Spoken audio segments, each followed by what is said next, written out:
looking at what is DC, but really, like, what kind of form of control does DC have?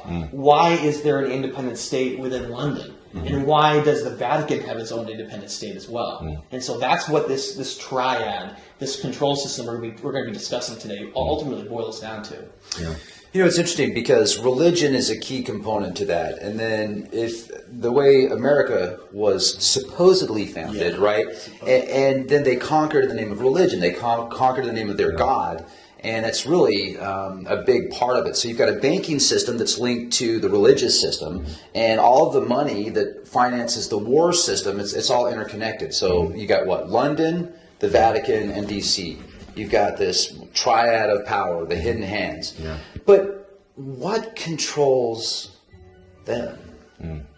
Yeah, that's interesting. I think it kind of goes back to these ancient bloodlines. Yeah. When I was doing my research on the Sumerian kings list and analyzing where does this bloodline lead, how does it connect to us today? If you start looking at the kings list and then after the flood and kingship was handed down to humans, where you have like a pharaoh, or you have humans that are like the kings, that are the liaison between the humans and these Anunnaki people, these gods that they call them. Then all of a sudden you start to see this bloodline developing, which eventually makes its way into Egypt. But Egypt was overthrown 7 times. And you start to see a lot of the original kingdoms, they started migrating up into Europe over time, mating along the way, slightly changing even the color of their skin.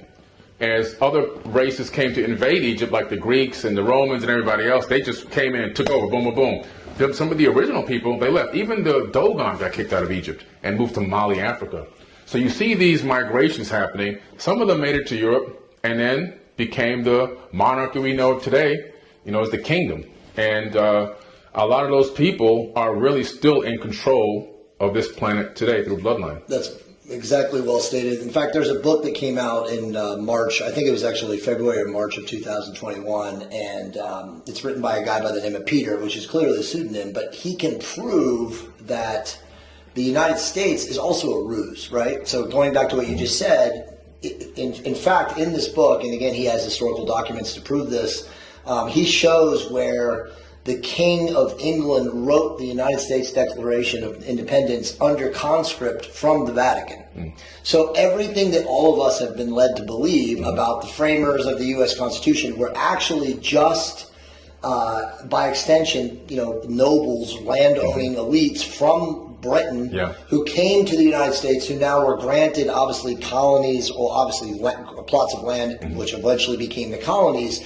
But the whole ruse of how America broke away from the King of England is literally planted in our minds, so that all along this time we've thought that the United States was again the land of the brave, the home of the free, when in fact it's always, as you guys have said, been controlled by these hidden hands from these 3 ruling seats of power. So none of what most people in the United States, because obviously we're all American citizens, have been led to believe is really anything more than a conditioning and a brainwashing of again, by the King of England, again under the influence of the Vatican, and so the DC ended up becoming the military capital, right? So of all of these conquests that have gone on behind the scenes for so long, and again, we can get into conversations about the secret societies, the Jesuits, all of them are all part and parcel of this like hidden hand ruling from behind the veil, but we really need to start, I think, when we're talking to our audience, to let them know that the conditioning of this America, again, home of the free, land of the brave, is mostly conditioning. We've always been a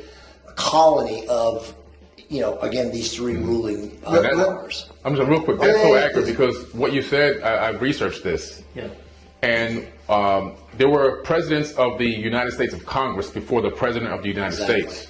There were presidents that ruled for 1 year and 2 years prior to us becoming the United States of America, before George Washington.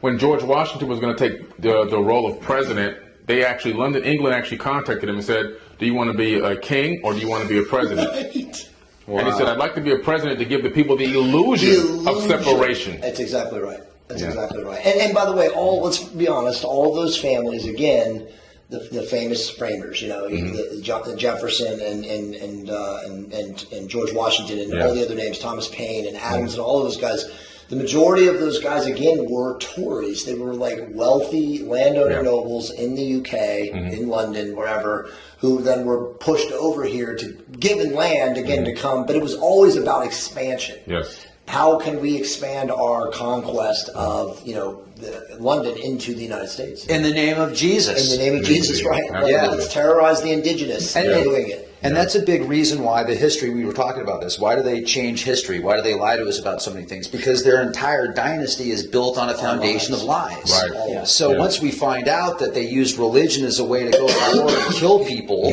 and once people really understand that, if you are a religious person and you start to break out of that mind programming and see that, and religion can be great, but it can also be detrimental if you use it as a crutch, right? Like, so, I mean, I'm not judging, I'm just saying from my own experiences, I've been in that mindset before. Of course. I've read the Bible from cover to cover. It's amazing. You start a religion, and then not only does that affect it physically and financially and give people the mindset to be like, oh, well, we're fighting and killing in the name of God. Right. So it's our right. It's our birthright. Right. That's what they think, and that's the excuse that they use.